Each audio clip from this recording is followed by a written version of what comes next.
आप सभी को पता है कि पाकिस्तान में दो अननोन गनमैन ने एलईटी के को फाउंडर मौलाना आमिर हमजा को ठोक दिया। एक बहुत बड़ी खबर सामने आ रही है। हाफिज सईद के करीबी आतंकी को गोली मारी गई है। लश्कर तैयबा के आतंकी आमिर हमजा पर गोली चली है। यार कौन है आमिर हमजा? क्या सच में आमिर हमजा इतना खतरनाक है? बिल्कुल। अगर आपने मौलाना मसूद अजहर का नाम सुना, हाफिज सईद का नाम सुना हो, जितने खतरनाक वो हैं उनसे ज्यादा खतरनाक था ये मैं क्यों कह रहा हूं? क्योंकि अगर आपको मैं बोलूं कि 1980 से लेकर 1990 के बीच में इसने अफगान के अंदर गोरिल्ला वॉर फाइट किया है। मतलब एक गोरिल्ला वॉर के अंदर महारत हासिल थी इसको। और 1987 के अंदर जब हाफिज सईद ने लश्कर तोयबा खोला तो उसका सहयोगी को फाउंडर कह सकते हैं आप इसको। ये बहुत ही मास्टरमाइंड आदमी, हिंदुस्तान के अंदर इसने कई हमले करवाए। हम उन हर हमलों के ऊपर आएंगे। और आपको मैं ये बोलूं कि अमेरिका ने इसे ग्लोबल आतंकवादी घोषित कर दिया। आप समझ सकते हैं कि ये कितना खतरनाक होगा जिसे इंटरनेशनल लेवल पर एक इंटरनेशनल टेररिस्ट घोषित किया हो। तो सबसे पहले आमिर हमजा के ऊपर आप पहले वीडियो देखो एक बारी।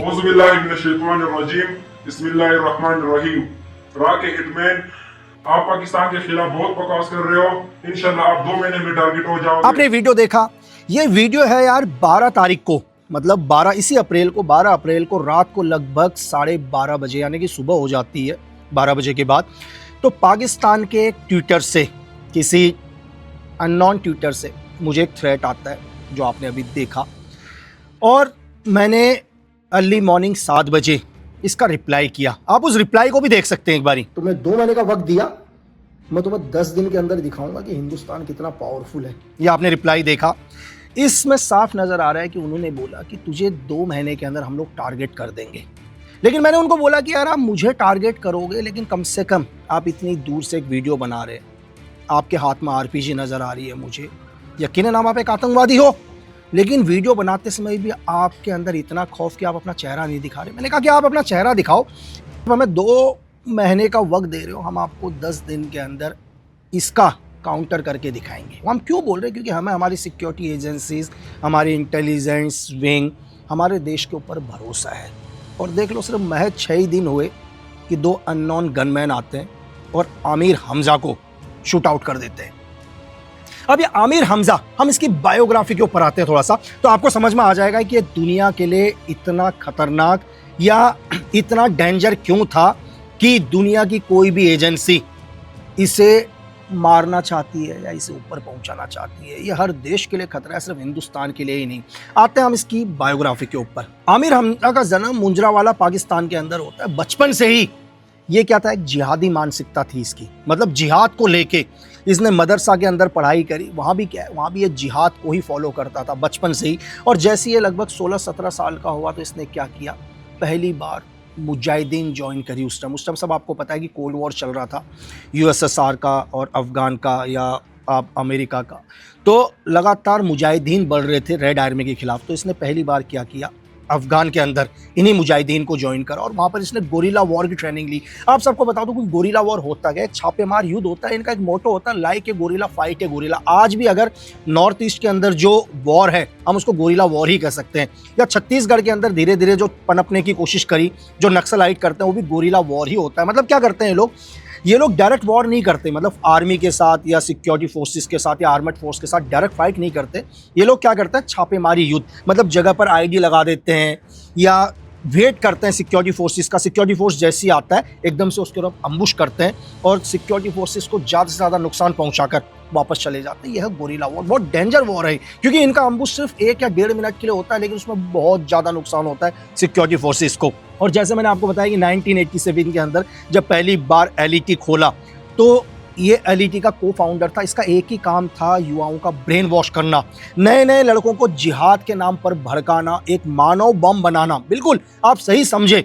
लश्कर तोयबा एलईटी के जितने भी सुसाइड बॉम्बर हुए हैं उन सबका ब्रेन वॉश इसी आमिर हमजा ने ही किया है। तो यहीं से आप अंदाजा लगा सकते हैं कि ये कितना डेंजर था। और इसको पूरा का पूरा सपोर्ट था पाकिस्तान आर्मी का, आईएसआई का, वहां की प्रेजेंट गवर्नमेंट का। पैसों से लेकर सिक्योरिटी से लेकर हर चीज क्या इसको आईएसआई प्रोवाइड करवाती थी।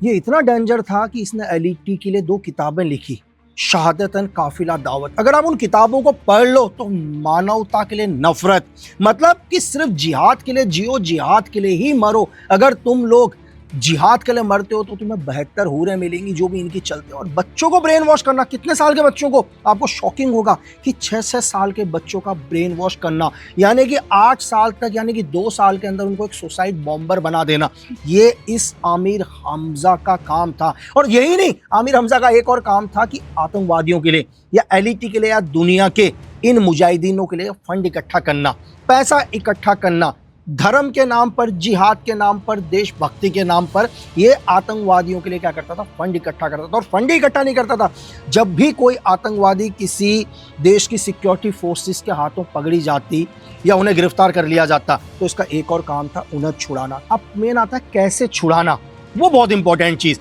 अगर आपको मैं ये बोलूं कि अगर आपने सुना हो 2001 संसद के ऊपर हमला, उसका मास्टरमाइंड आपने हाफिज सईद को सुना होगा, लेकिन जो ग्राउंड के ऊपर जो मैप तैयार किया, पूरा का पूरा ब्लूप्रिंट, इसी आमिर हमजा ने तैयार किया। और संसद हमला आप सबको पता है। उसके बाद इसने बेंगलोर के अंदर 2005 पर, मतलब इंडियन इंस्टीट्यूट ऑफ साइंस, आपको पता है बेंगलुरु में, उसने हमला करवाया। उस हमले के अंदर बहुत सारे लोग घायल हुए। एक ऐसा आतंकवादी हमला जिसमें हमारे एक बहुत बड़े प्रोफेसर MC पुरी शहीद हुए। वो हमला भी इसी आमिर हमजा ने ही कराया। और ये आमिर हमजा यही नहीं रुका, आप सबको पता है इस देश के अंदर मुंबई में सीरियल ट्रेन ब्लास्ट 2006 के अंदर जगह जगह में ट्रेनों में धमाके हुए। उन धमाकों के पीछे जो मेन मास्टरमाइंड था यही आमिर हमजा था। तो यहीं से आप समझ सकते हैं कि ये मानवता के लिए कितना खतरनाक था। और 26/11 शायद ही दुनिया में कोई होगा जो इस तारीख को कभी भूलेगा।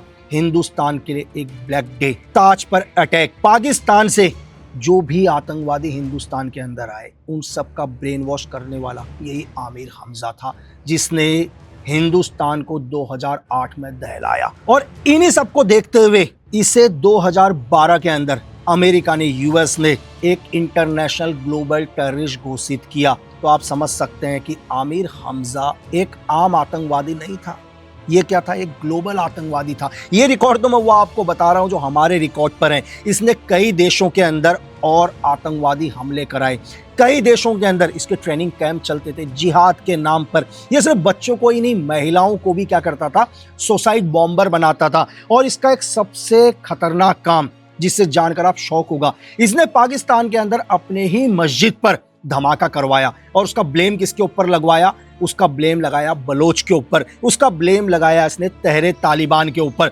और बाद में जब इंटेलिजेंस की रिपोर्ट आई तो कहीं ना कहीं मस्जिद धमाके के अंदर भी इसी आमिर हमजा का नाम था। उस मस्जिद धमाके के अंदर कम से कम 30 से 32 लोग मारे गए। और 2018 में FATF का जब बहुत दबाव पड़ा इंटरनेशनली लेवल पर, इकोनॉमिकल एक्शन टास्क फोर्स का जब लगातार दबाव पड़ा और दुनिया का दबाव आया, इसने एक और गेम खेला।